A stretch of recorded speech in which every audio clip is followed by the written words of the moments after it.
Now, any questions? Like I say, if I can't answer, I will.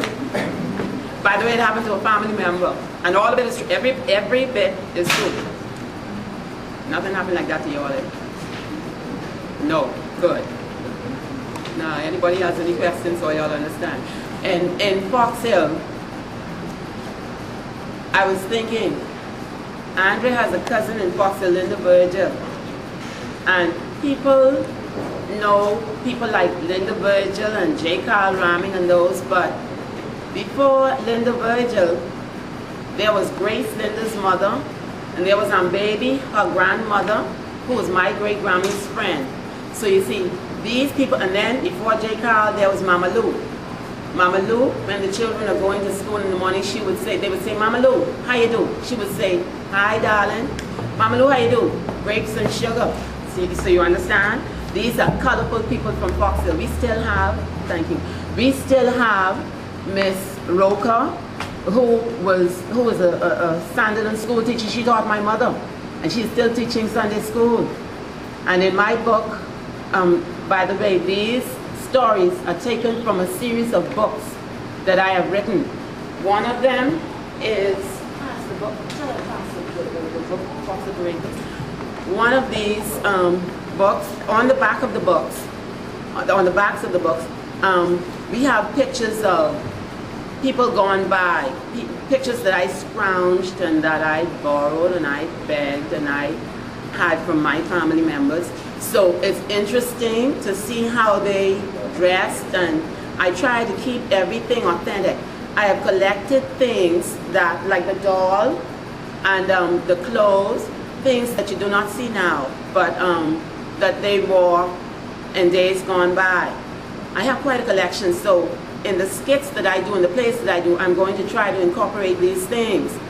And like I said, these colorful people, they may not have been educated. This book, this one is at Fox Hill Parade, and it has the map. The map that is in it is how Fox Hill looked back then, when Josiah and those were around. So it's interesting.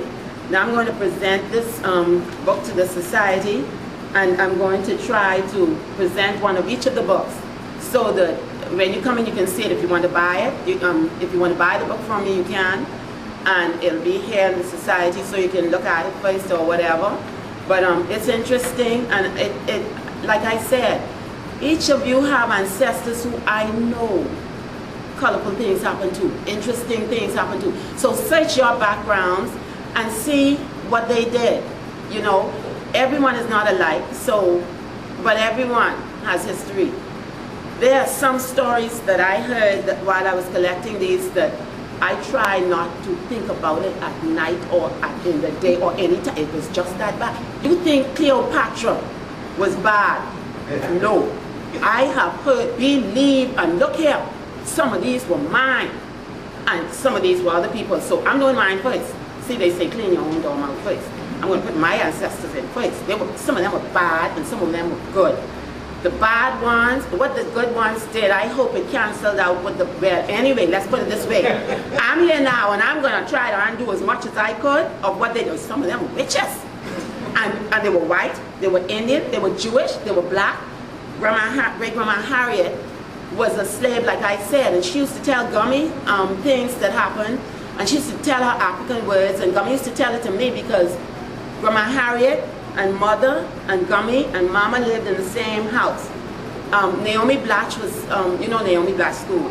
She was married to Michigan. He grew up in the same house with my great-grammy and Grandma Harriet. Well, I got these stories down from her, and they were interesting, but I didn't have the sense I have now, or I would have listened more carefully, you see? So now I'm telling you this, you younger ones, try to find out why your great-grammy or whoever is living, to see what you can find out. It's interesting. You may not think so, but it's interesting. So let me leave that with you all this evening, and Andrea, you can take it from there. Oh, that's my cousin.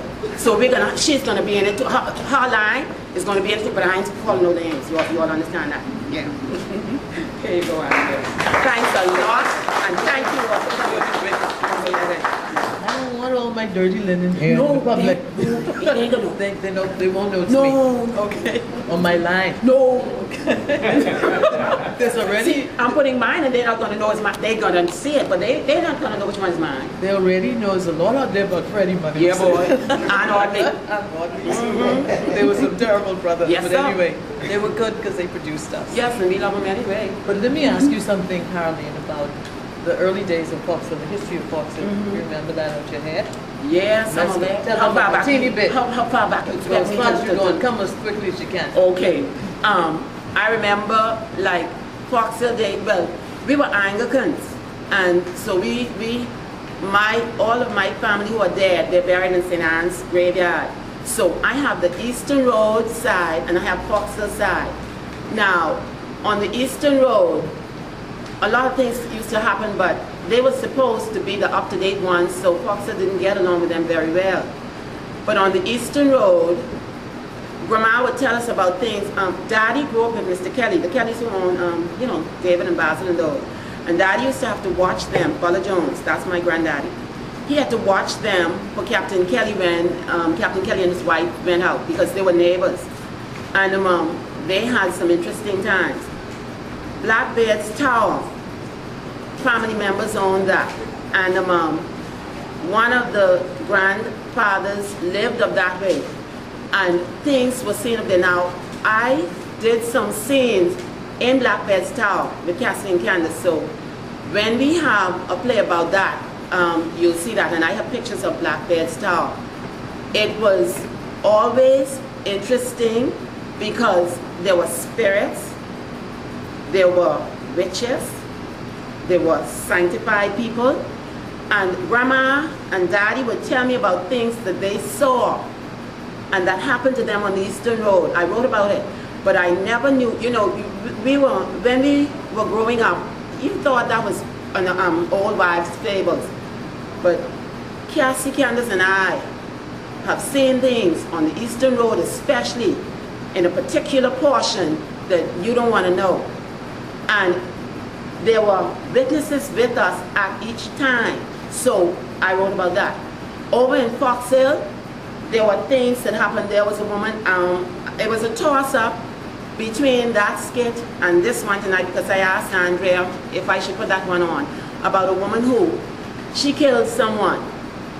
And, well, she used to kill with witchcraft and stuff, and it works because I've seen it. And she was never caught. But at one time, she killed a woman by putting a bat in the woman's, they had these little curtains that you pull across at the bottom of the bed on a string. And the woman went to hang her clothes up. She was pregnant and she was hot. And as she pulled it across to hang her clothes up, a bat flew in her face and she dropped dead. Well, the woman had to hang for it. And there was this woman who also said all the killing she did with witchcraft, she wasn't caught. She made a mistake and she's going to hang. And I'm not going to tell you what happened because I'm going to put that one on and then you're going to understand. So now don't think, now there's a revival of certain things happening in Foxville again and on the Eastern Road again.